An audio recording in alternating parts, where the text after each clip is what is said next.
Good morning. Turn your mic on, Rod. Thank you. Good morning. I thought we'd start with a song just for fun. I got peace like a river, I got peace like a river, I got peace like a river in my soul. I got peace like a river, I got peace like a river, I got peace like a river in my soul. I got joy like a fountain, I got joy like a fountain, I got joy like a fountain in my soul. I got joy like a fountain, I got joy like a fountain, got joy like a fountain in my soul. I got love like a mountain, I got love like a mountain, got love like a mountain in my soul. I got love like a mountain, I got love like a mountain, I got love like a mountain in my soul. I got peace like a river, I got peace like a river, I got peace like a river in my soul. I got peace like a river, I got peace like a river, I got peace like a river in my soul, in my soul.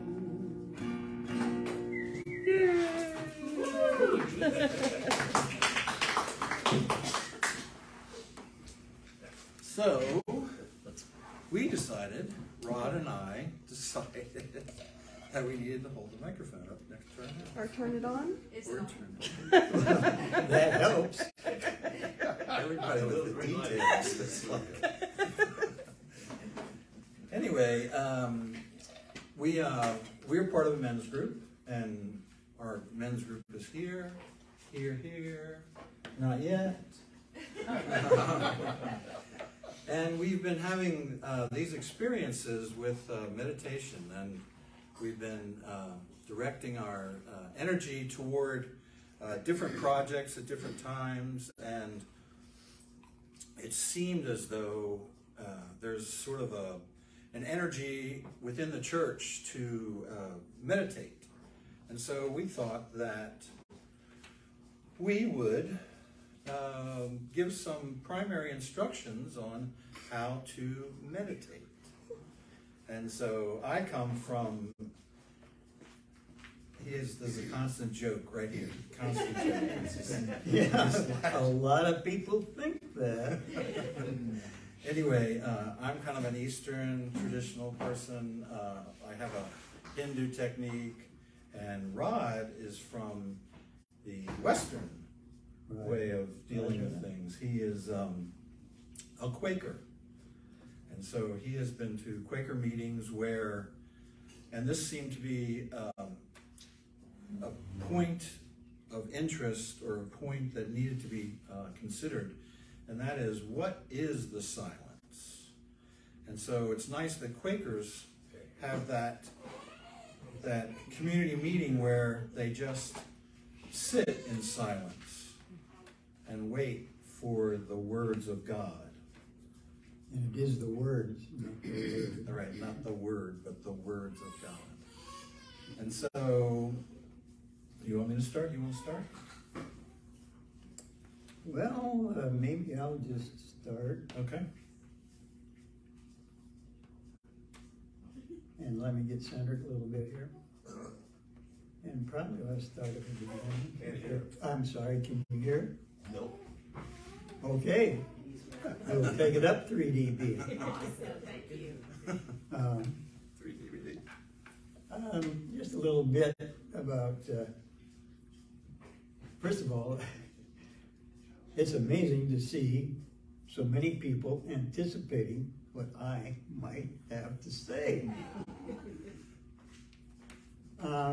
Just a little bit of my background. Now, I used to be with NASA, and part of my job was to deliver briefings. And the key word there is brief, I guess. And if I were delivering one of those briefings, I'd have on my sincere blue suit in hopes that it would lend to my credibility, because you see, if I was successful, that meant that we would get paid that month. So I learned that we would rehearse for it, because it could be expensive if I made a mistake.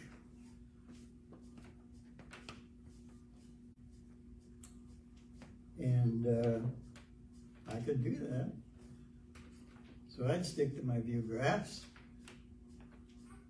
in hopes that things would be revealed to those people out there that were going to grade me, which reflected on how much money we made. And that might be a little greedy, but that was what part of my job was, other than to grease and oil computers and see that they all ran so we would not succeed, but so we would not fail. And maybe I was successful because we made a ton of money.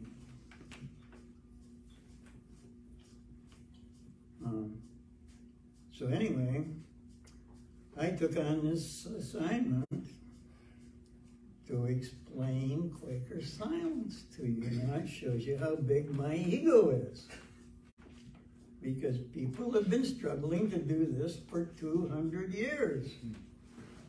And I thought I could solve it and crack the code in a week. Did not do it until maybe this morning.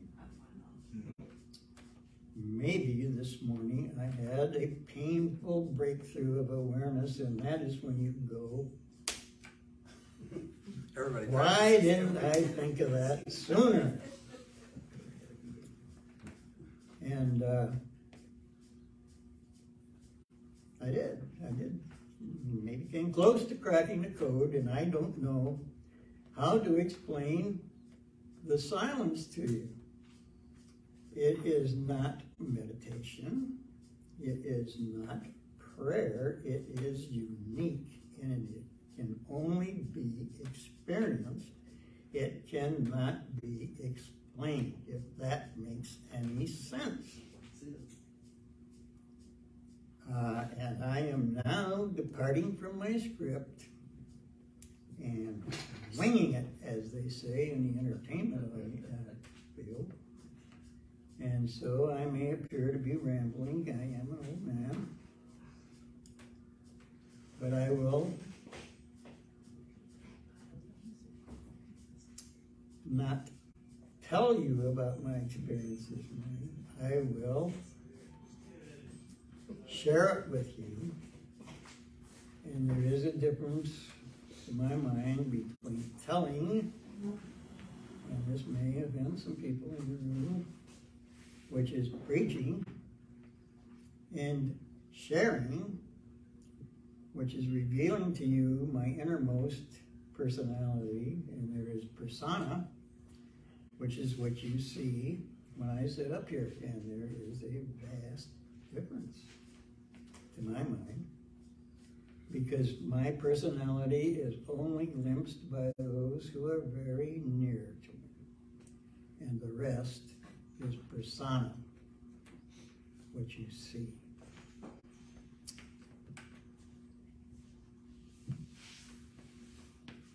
And so I guarantee you, I will not stand in the house of God and lie to you. This morning, after struggling, I suffer from a condition that is called, by some physicians, a short sleeper. I do about 4 hours of sleep a day. And you can turn that to your advantage, because you see all this fits together. It gives you time to think and meditate. And there is a difference between meditation and the silence. So this morning, after 4 days without sleep, I had a breakthrough. And I cannot explain the silence to you because, as I say, people have struggled for 200 years to do that. And it is something that you must experience to fully, not necessarily understand it, but it's a situation you must experience. And we become convinced. We don't become converted. We become convinced, and it's a long, hard trail to get there. But it usually will happen spontaneously, and it has with me, and I can relate that to you. So this morning, after struggling, I realized I could not explain it to you, but I could maybe come up with a simile that we might all be able to identify with. And it's, let me get this straight. It's kind of wonderful that we're standing in a church called Unity, because that's what I try to take away from the silence, is that there's, we end up unified. And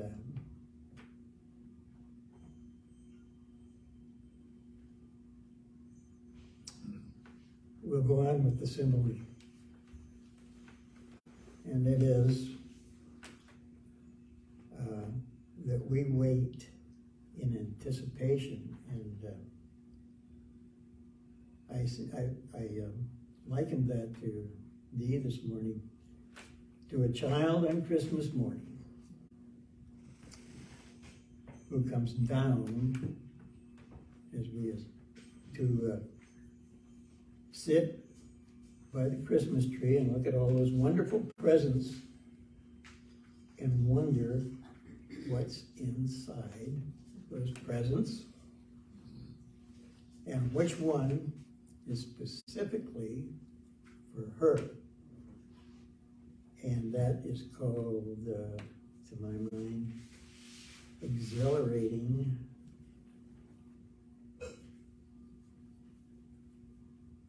thought. Anticipation, exhilarating anticipation. And this just crossed my mind. And I hope that that's what you're experiencing now, because you're going to listen to me and think you're going to take some wisdom away. And this is not rattling on, it may all come together if I'm successful here. So she sits there with this respectful attitude, anticipating that something in that package is going to be hers.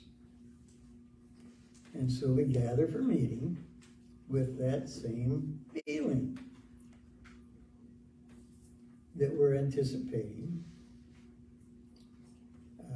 taking something away from that. And if we're lucky, we won't just sit there in silence, but if we're lucky, someone will stand and speak from the silence. And it will be our special surprise, and it will be just suited for us, and it will serve. And no matter what that package for that little girl sitting in that chair turns out to be, it will be specifically what she wanted. It was magic. And I am not preaching to you. I'm just sharing with you my concept of what the silence is all about. And now,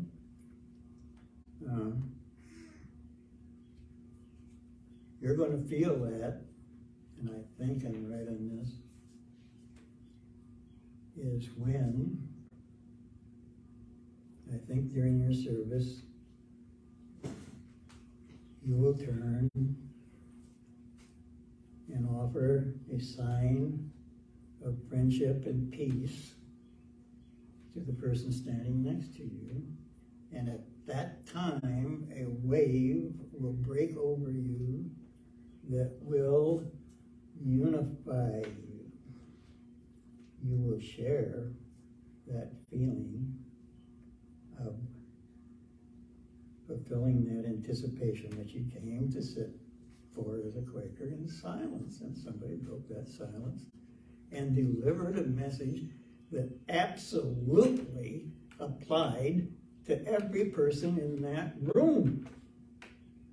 And I'm not lecturing, I'm trying to share from the bottom of my heart what it is like. And I think you will experience that when you all come together, and that, and you feel that wave of emotion come over you. And this morning, it may not be much to you, but I've been struggling with several things here. I'm on dialysis, and that is a little hard to accept. But I'm getting there.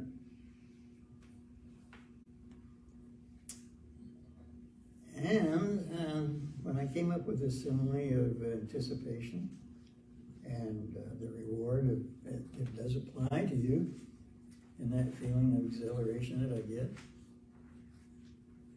and I think you will experience it this morning when that, and you know, when somebody speaks in meeting, and there is no Quaker meeting in Springfield.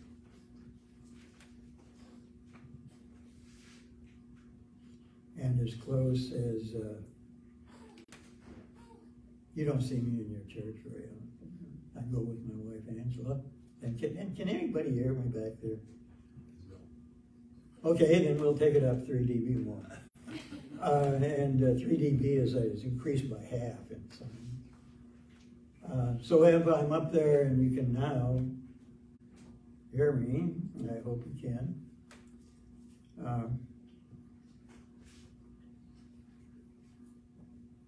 It was very powerful this morning.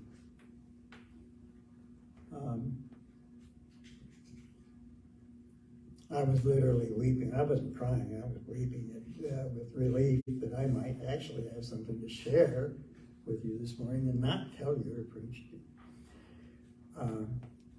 And I may be rattling on, but it may come together with a little help from the infinite power in the universe, as I refer to it. Maybe a little bit of a confessional. But I had this great sense of relief that I feel when I'm in a meeting and somebody rises to speak. And as I say, you may get a sense of that feeling that I had this morning when you turned to show some offer of friendship to the person next to you. If that makes any sense, it probably doesn't. So the little girl is standing there, or sitting there, and her parents come down.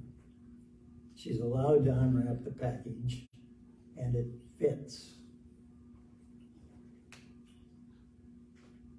And that's when somebody stands to be counted and shares, not tells us, shares with us that special package, and it applies universally to every person in that room, and they carry something away from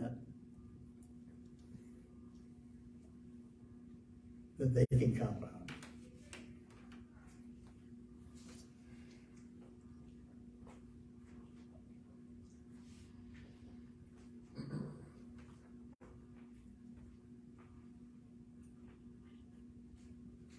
And to me, that's miraculous.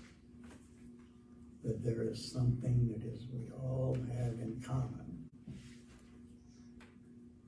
And that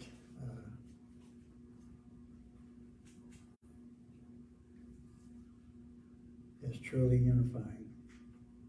Struggling for the word that part of my ego, I guess, that fits unity and unification and universal unification together.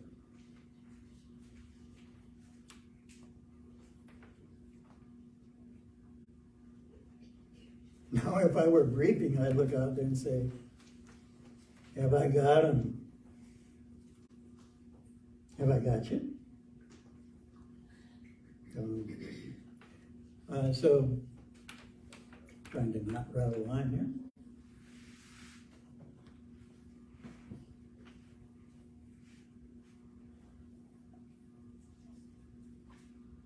Excuse me, but I do pop into the silence periodically and come back out. And maybe that's when I collect my thoughts.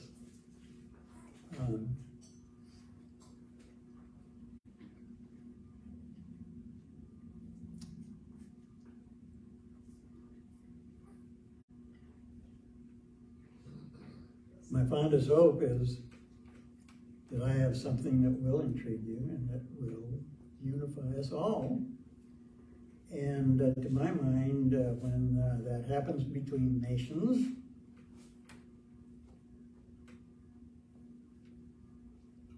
and everybody on planet Earth, then maybe peace will break out.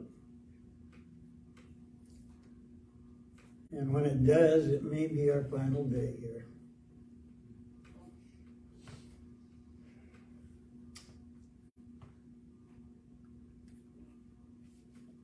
And maybe we all wonder about that final day, and final day for ourselves, and I do.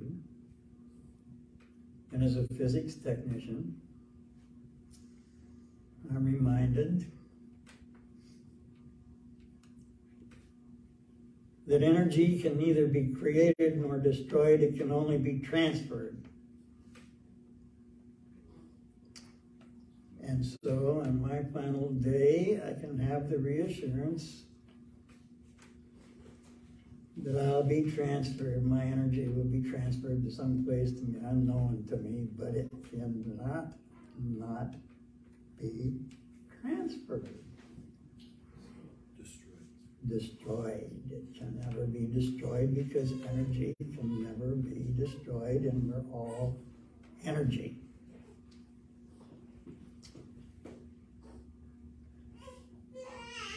So that's a little reassuring because it's not going to be lights out, is it?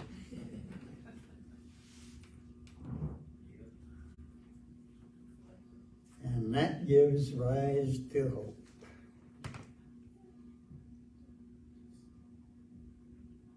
And if you take hope away from people,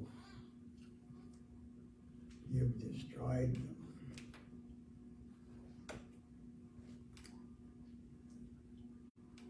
And, wow, this is really going over, right? And now I'm going to try to, for the bonus. I'm a little distressed at having spent 3 hours a week, 3 days a week, strapped to this machine, which keeps me alive. It does give me a chance to meditate. And what does meditate mean? If you would look in the dictionary, it says to ponder. So I'm forced, because I'm tied to this machine that keeps me alive, to ponder things. Meditate, ponder. And that means that I take these things that bother me and I try to ponder on them and look at them from all sides. And meditation will not help you make a decision. Well, it will help you make a decision, but if you're going down there and thinking you're coming out with the decision, you won't. Meditation will only put you in a position to make that decision because you've pondered all points. Wow, that is not profound, right? And I'm probably boring you to death because you're sitting there expecting in that, like that child expecting for that special present.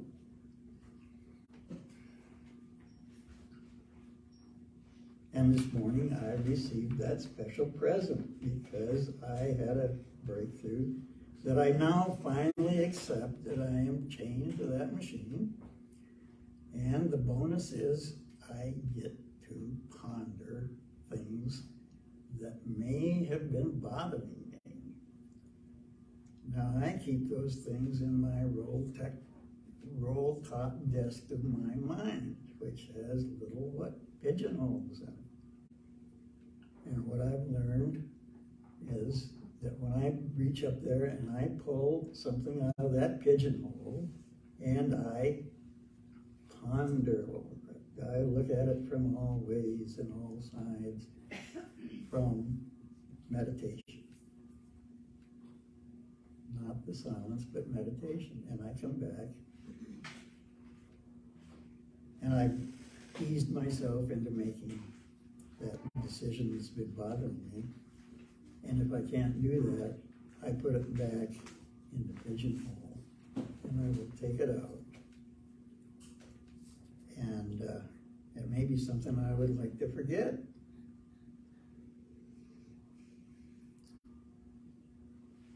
But there are things that you can never forget, but you can forgive.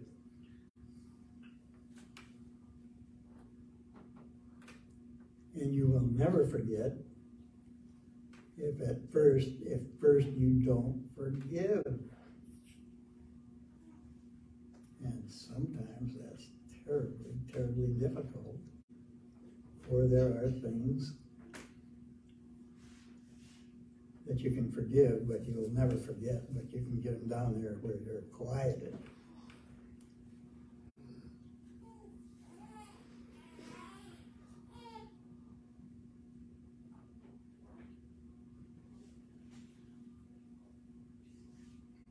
I don't know if I've got you or not. And I used to be able to read those people that I briefed like I knew when I had them and I was going to make some money for the corporation. And I was pretty good at it.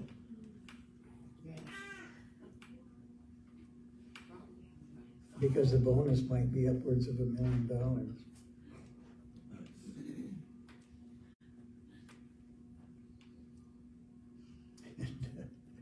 I had ego enough to think I was part of earning that.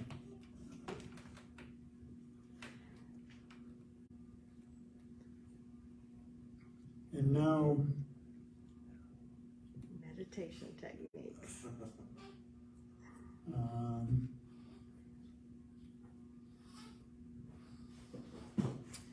And I said that, there's persona and personality, and personality is only revealed to those who are nearest to us, because what you see here is persona, but you're going to come very close to seeing my true personality this morning. Because I would not stand up here, I'm not foolish enough to stand before God in His house and lie to you. So you're going to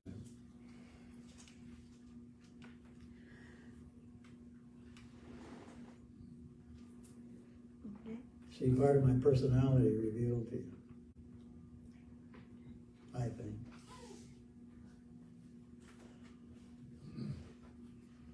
So Rod and I end up having conversations all the time. Right, and about everything. And thank you for not interrupting me, but giving me pause.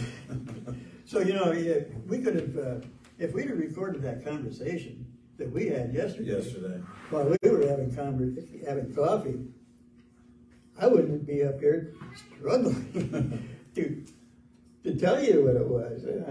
We should have recorded that. Right, but you didn't have the epiphany until this morning. Right.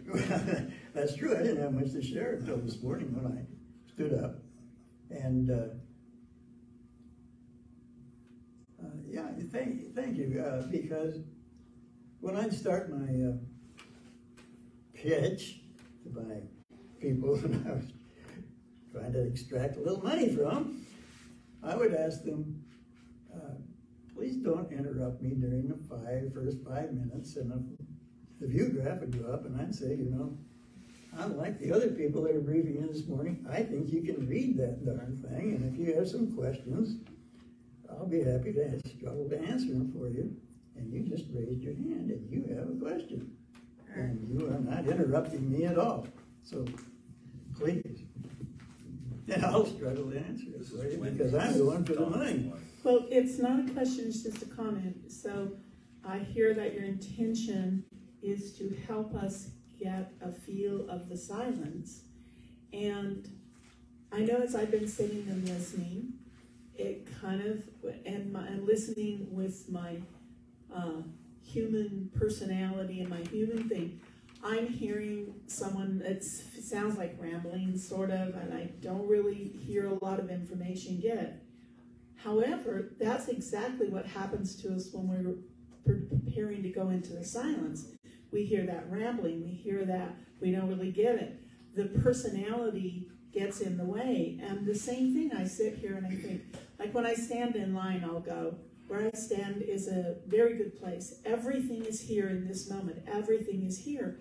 And in order to listen to you with the intention of getting the message that you're giving, I can't do it with my personality. So it's perfect. It's causing us to have to prepare ourselves like we would to go into the silence. That was nice.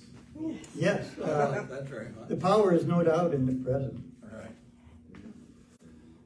So we got about a half an hour, so I'm gonna. Yes, please. Okay. Please relieve this burden. So my technique, my meditation technique is mantra meditation. And there's a bunch of things that we've talked about that just are huge assumptions for this group. First of all, this is a spiritual group. This is a spiritual gathering. Everyone here believes in virtue, believes in higher goals in life, and that's, you know, I couldn't have had a more perfect audience for this, because you're already primed.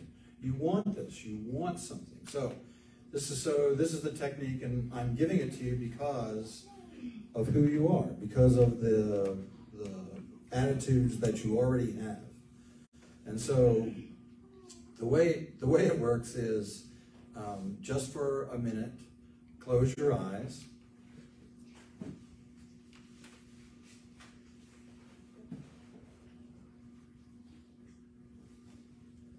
And so we'll be doing this a number of times, but each time I'm going to ask you to do the same thing. And when you close your eyes, thoughts come to your mind. And so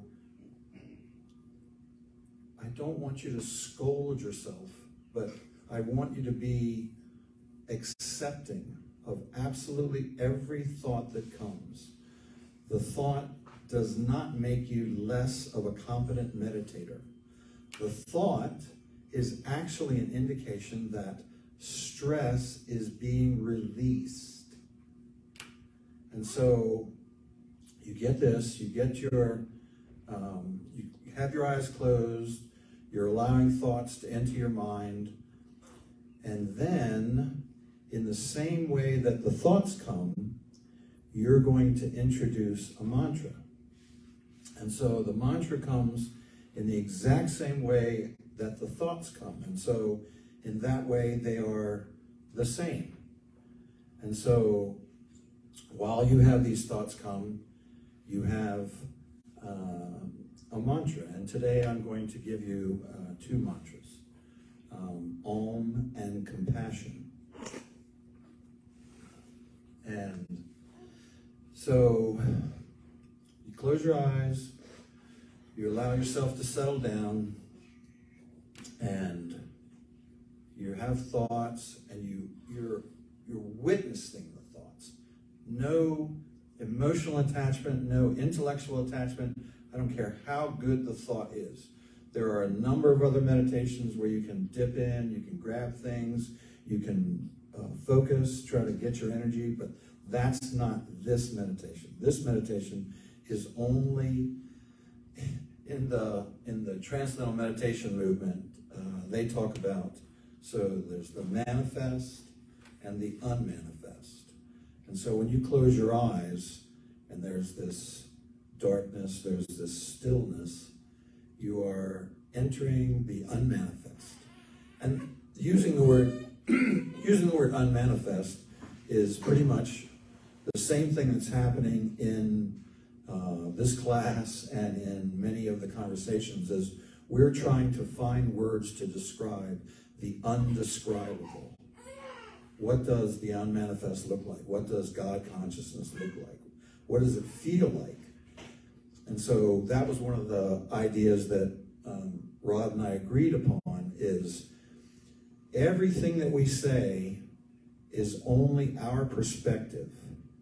And so anything that we say and anything that you decide that you want to take or you want to use, it's you developing it. It's you interacting with the divine. It's you ignoring that thought that won't stop bugging you, and it's annoying, and just, oh, really? Okay, just keep going. Anyway, so please take that to heart, and I know this group in particular hears that a lot, but it is you. It is only you. It is how you take this information, how you decide to do yourself, how you're going to lead your life. And so you've chosen to meditate. And so we'll take about 10 minutes, and we're going to do this.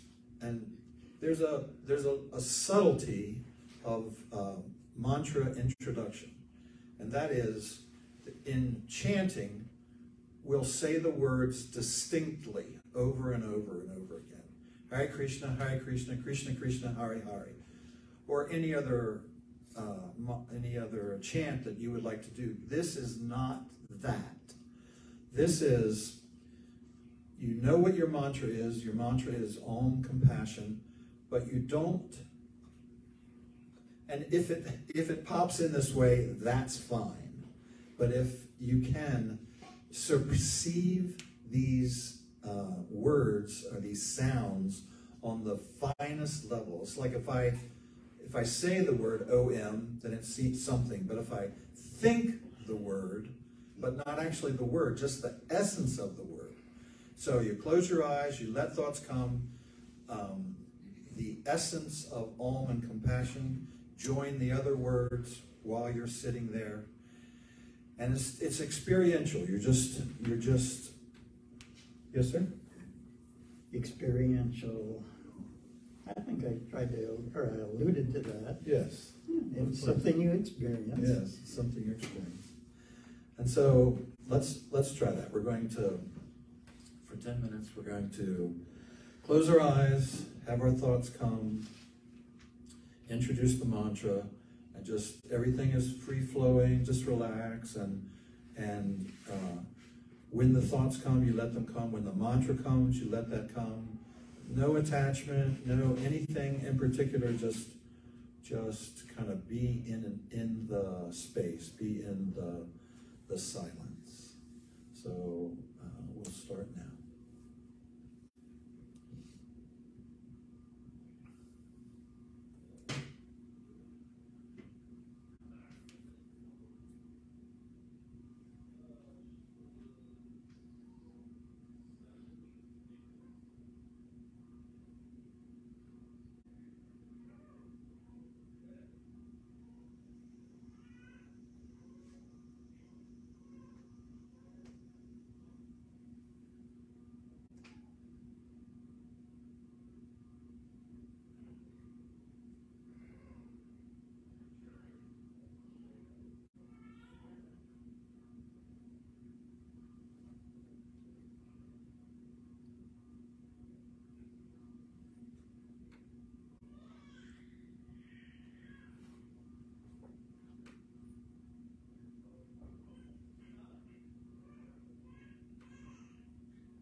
So there's a number of things that came to my mind when I was thinking about meditation, how to express it to other people. So the idea of thoughts coming to your mind, and sometimes very specific and sometimes very annoying, those are all stress release.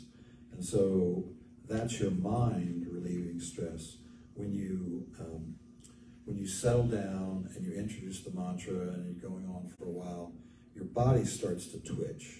You'll have like sensations in your legs or your arms or your stomach or any of those things, and you just witness them. They're just occurring along with the stream of consciousness. Yes, sir? Are you saying you might quake? Quake? You might. But the other thing that I was realizing is that this essence of a mantra, it becomes like, for me, it's almost like a shining star. It's like, I've got this whole thing going on. There's quiet, and then, of course, Om and compassion are both, extremely powerful mantras. Oh, and so that's the other thing is, in the technique that I was taught, it was like very specific things, and my understanding is they were all words for God. But I've met a number of people who participated in this type of meditation, but they've introduced their own mantras. And so you are free to do that if you'd like, if you're more comfortable with that. And it's always this idea of practicing. So imagine that you're a ball player and you swing at the ball 1,000 times. What's your experience going to be? It's going to be different than that very first time. Meditate 1,000 times. Meditate 1,000,000 times. Imagine what your experience is going to be. Imagine how you're going to feel. And it's real. I can promise you, it's the weirdest thing. It's so a very current story. I was in the hospital last week, and Brandy kept telling the nurses and the doctors, "Oh, he just meditates the pain away."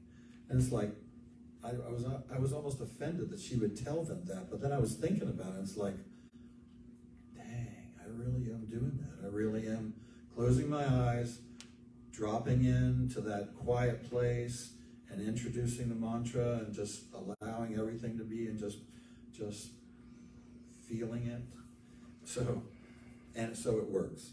And the other thing is, they have this phenomenon that happens to meditators that meditate for a long time, and then also who meditate in crowds, because there is a cumulative effect. When our men's group, Don was introducing us to Greg Braden, wrote a book called The Matrix, and he said that if you could get the square root of 1% of a population and have them meditating, that they could change the world. And so imagine this group, and we're already there. We're I don't know, hundreds of times the square root of 1%. And so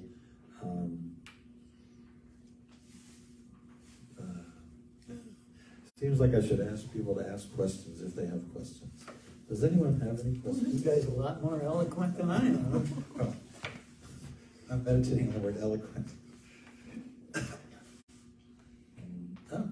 Mary, the long thing, Mary.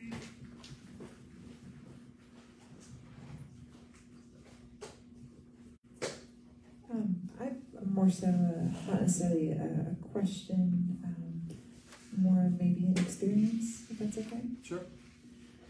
So in the silence and the compassion, the Om, well, whenever you're sitting, Can't hear anything.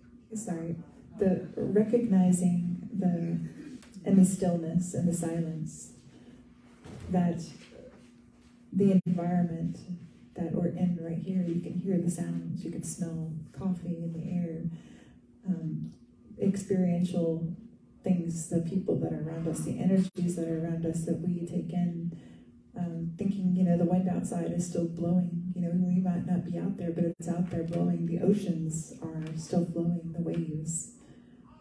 In that still area, we can recognize all of these things before we even know it. We just feel it, see it, perceive it. So when you have a thought or you have an emotion that arises in that space, you can also recognize that you're recognizing the emotion or you're recognizing that thought. Cool.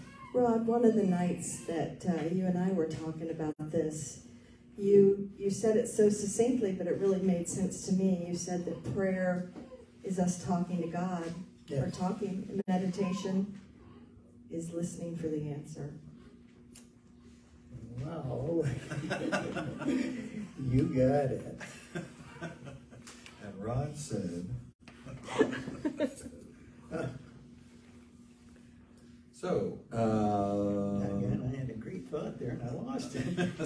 That's we're going to get you some part of sleep. going home, I guess. Wow. You aren't in trouble. One of the things that I love about... You forget you go to the refrigerator and you forget why you're there. Right. Or possibly you go to the bathroom and forget. He knows he has a swagger when he says that. That's right. So one of the things I love about the adult Sunday school class is the ending. And that is where everyone gets up and we make a big circle and we hold hands. Could that be called a circle of friends? Before I do that, I'm going to read the announcements. So we have a good friend, Neil Landau. He's been trying to teach us drum for a long time. Anyway, he's teaching West African drumming, and he has a class on Monday night. It's in the back room all the way on the left. Monday night, 7. It lasts for 2 hours. This guy is hardcore. You want to learn something? He's going to stay with you until you learn it. And he's not charging you anything, which is a miracle. And his dad shows up, and it's a hoot. His dad flirts with the young women and leaves his son out to dry. I'm sorry. Midweek renewal service will be held Thursday, July 20th at 6:30. Next announcement, there will be a celebration of life for Jessica Hart on Saturday the 22nd. That's a week from yesterday at 2 o'clock. You're invited to a fiesta in her honor afterwards in Fellowship Hall. We encourage festive attire and fun hats if you have them.